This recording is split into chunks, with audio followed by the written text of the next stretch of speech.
Expectation है कि unexpected मिल जाए, मगर अनएक्सपेक्टेड तो मिलेगा, मगर आपके फेवर में नहीं। बजट 2022 ये कोई एक दिन का बजट नहीं है, बजट ये पूरे साल का है। कल ख़ास तौर से ऑप्शन में जो लोग ट्रेड करने का माइंड बना रहे हैं उनके लिए देखिए, आप अगर ऑप्शन में 40,000 इन्वेस्ट करना चाह रहे हैं या आप कोई भी कॉल कोई भी पुट लॉन्ग करते हैं, मार्केट इतनी वॉलेटाइल होगी, पता नहीं चलेगा कब उसमें से 200-400 पॉइंट प्रीमियम में से कम हो जाएंगे। बजट प्रेजेंट होने के फ़ौरन बाद जो प्रीमियम में हाइप है वो सारी प्रीमियम का ठीटा डी के एकदम बहुत फास्ट होगा, आपके लिए बिल्कुल अनएक्सपेक्टेड होगा। और मैं आपको बता दूं, जो बजट होगा वो कोई एक दिन का बजट नहीं होगा, वो बजट पूरे फाइनेंशियल ईयर 22 का होगा। आपको उस बजट में देखना है कि बजट में सबसे ज़्यादा फोकस किन 3 सेक्टर्स पे करा जा रहा है। आपको उसमें कोई ऑप्शन ट्रेड नहीं ढूंढ रहे हैं, आप चाहे लॉन्ग स्ट्रेडल जाएं, चाहे आप नेकेड बाइंग जाएं, किसी एक साइड मार्केट में इतनी वॉलेटिलिटी होगी, आपके 200-300 पॉइंट प्रीमियम में कब एट द मनी के माइनस हो जाएंगे बैंक निफ्टी की, आपको पता नहीं चलेगा। तो मैं फिर कह रहा हूँ, आप पूरा बजट वॉच करिए, वॉच करने के बाद उस बजट का शाम को एनालिसिस करिए। मार्केट बंद होने के बाद जब आप एनालिसिस करें तो देखिए इसमें टॉप 3 सेक्टर कौन से हैं, सबसे ज़्यादा गवर्नमेंट पैकेज किन टॉप 3 सेक्टर को दे रही है। उन टॉप 3 सेक्टर्स देखिए, वो लाजमी सी बात है वही होंगे जो बिल्कुल अपने परफॉर्मेंस नहीं कर रहे होंगे। अगर गवर्नमेंट जिन टॉप 3 सेक्टर्स को सबसे ज़्यादा पैकेज दे रही है उसमें जो आउट परफॉर्मिंग स्टॉक हैं, भले से उसका उस सेक्टर में शेयर 0.5%, 1%, 0.5%, 2% हो, लेकिन आप एनालिसिस करके उन टॉप 3 सेक्टर्स के स्टॉक को शाम को मार्केट के क्लोज होने के बाद फाइंड करिए।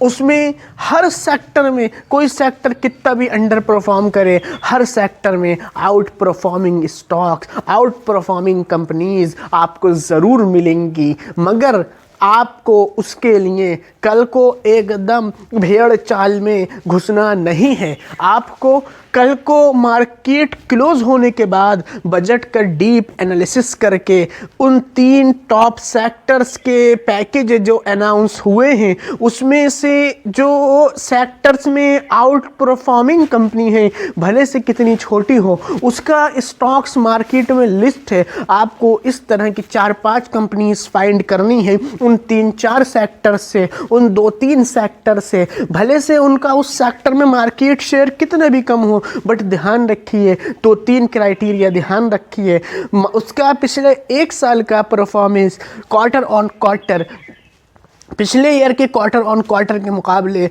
बीटेबिन हो, प्रमोटर की होल्डिंग मोर देन 50% हो, प्लेज नहीं हो, बस 3 पैरामीटर्स अगर अच्छे हैं, कंपनी में एनालिसिस का व्यू भी अगर अच्छा है, फिर आप उसमें एंट्री नेक्स्ट डे एंट्री लीजिए। अब उसमें भी आपको एक बात ध्यान रखनी है, उसमें बहुत से लोग प्री एंटर्ड होंगे बजट एक्सपेक्टेशन में, कुछ बिग प्लेयर्स भी उसमें प्री एंटर्ड होंगे बजट के एक्सपेक्टेशंस में, कुछ प्रो भी होंगे। उसमें जब अच्छा मूवमेंट आएगा वो सब प्रॉफिट बुक करके बाहर निकलेंगे। तो एक बात अपने माइंड में बना लिए, अगर आपने कोई 4 कंपनीज फाइंड की, उसमें से 4 कंपनीज का फर्स्ट फेब का जो हाई है, उस हाई को जब सेकंड फेब या उसके बाद ब्रेक करें, आप उसमें हाई ब्रेक करने के बाद एंट्री लीजिए। एंट्री लेने के बाद आप उसमें अपना 5% का हर स्टॉक में स्टॉप लॉस लगाइए। मैं कह रहा हूँ आपके अकाउंट का कैपिटल 40,000 है, आप 40,000 से लॉन्ग स्ट्रेडल में जाना चाह रहे हैं, आप 40,000 से नेकेड बाइंग करना चाह रहे हैं, ये सोचिए कि 2-3 अगर 200 पॉइंट के स्टॉप लॉस भी हिट हो गए तो एक टारगेट में 1000 पॉइंट निकल जाएंगे। आप अपनी जगह पर थ्योरेटिकली सही हैं, मगर प्रैक्टिकली इम्प्लीमेंट करना यह उतना ही टफ है जितना ये थ्योरेटिकली सोचना ईजी है।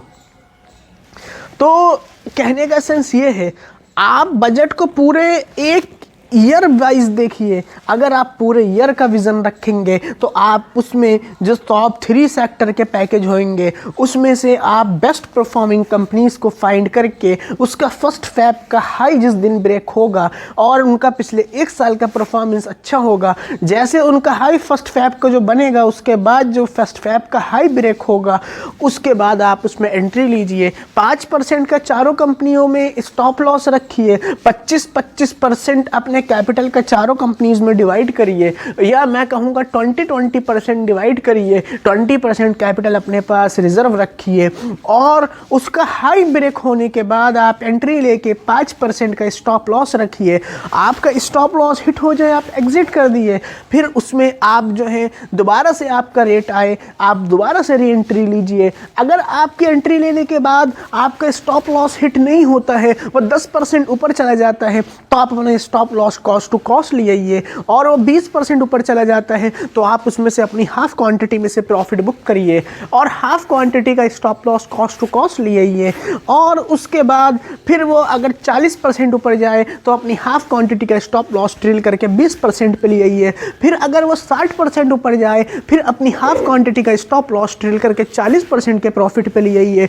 इस तरह से एक सिस्टमेटिक वे में आप बजट को मार्केट क्लोज होने के बाद एनालिसिस करिए। बहुत सिंपल होता है, 3 सबसे टॉप सेक्टर जो मार्केट में इस बजट में जो चुने गए हैं जिनको सबसे ज़्यादा पैकेज दिया गया है, बहुत इजी होता है ये फाइंड करना। पूरे दिन टीवी पे आपको वो बार बार बताएंगे इन 3 सेक्टर्स को गवर्नमेंट ने सबसे ज़्यादा तरजीह दी है।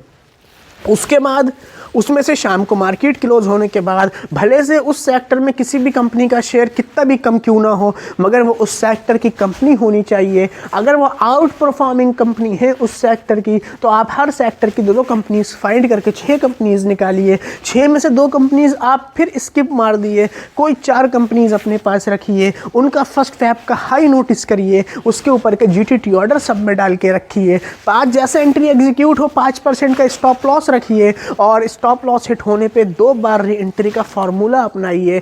अगर आपका 5% का स्टॉप लॉस हिट हो जाए फिर वो आपके लेवल पर आए दोबारा एंट्री लीजिए, फिर स्टॉप लॉस हिट हो जाए फिर दोबारा एंट्री लीजिए। 3 बार का री एंट्री का आप हर स्टॉक में फॉर्मूला अपनाइए और जो स्टॉक आपके फेवर में चले उस स्टॉक को आप एज लॉन्ग एज जितना लंबा आपसे हो सके आप उसे लेके जाइए। क्योंकि अगर बजट में उस सेक्टर के ऊपर फोकस किया जा रहा है तो बिना फोकस करे ही वो स्टॉक वो कंपनी जब आउट परफॉर्म कर रही है तो जब वो बजट में एक्सपेक्टेशन उसको कुछ ना कुछ अगर पैकेज में से हिस्सा शेयर जाता भी है तो भी उसे उसका एक्स्ट्रा बेनिफिट होगा, और अगर नहीं जाता है तो वो ऑलरेडी आउट परफॉर्म कर रही है। और सेक्टर में जब पैकेज का अनाउंसमेंट होगा वो सेक्टर भी रिवर्स करेगा, उस सेक्टर के स्टॉक्स भी आउट परफॉर्म करेंगे, तो आउट परफॉर्मिंग कंपनी अपने सेक्टर को भी आउट परफॉर्म करेगी। तो हो सकता है वो आपको कितना % रिटर्न दे जाए तो वो आप एक्सपेक्ट नहीं कर सकते। तो इससे बेहतर ये है कि आप हर 20% पे जो स्टॉक आपके फेवर में चल जाए उसका स्टॉप लॉस ट्रेल करते रहिए। ये होगी बजट के सबसे सटीक और सबसे प्रॉफिटेबल, सबसे ज़्यादा एक्यूरेट स्ट्रेटजी।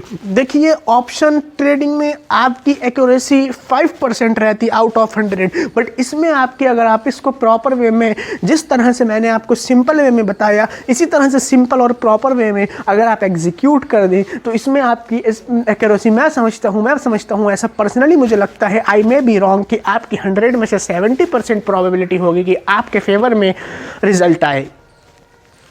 तो आपकी एक्यूरेसी जो या प्रोबेबिलिटी जो है वो 14 टाइम्स मल्टीप्लाई हो गई। का आप 5% एक्यूरेसी और प्रोबेबिलिटी पे काम कर रहे थे, का आप 70% एक्यूरेसी और प्रोबेबिलिटी पे काम करेंगे। तो अब आपको समझना है, आपको तय करना है क्या आपको करना है। क्योंकि मैंने जो आपको बात बताई ये मैंने आज नहीं सीखी, ये मैंने कल नहीं सीखी, ये मैंने 1 हफ्ते पहले नहीं सीखी, ये मैंने 7 और 8 साल के अपने स्टॉक मार्केट के एक्सपीरियंस में सीखी है।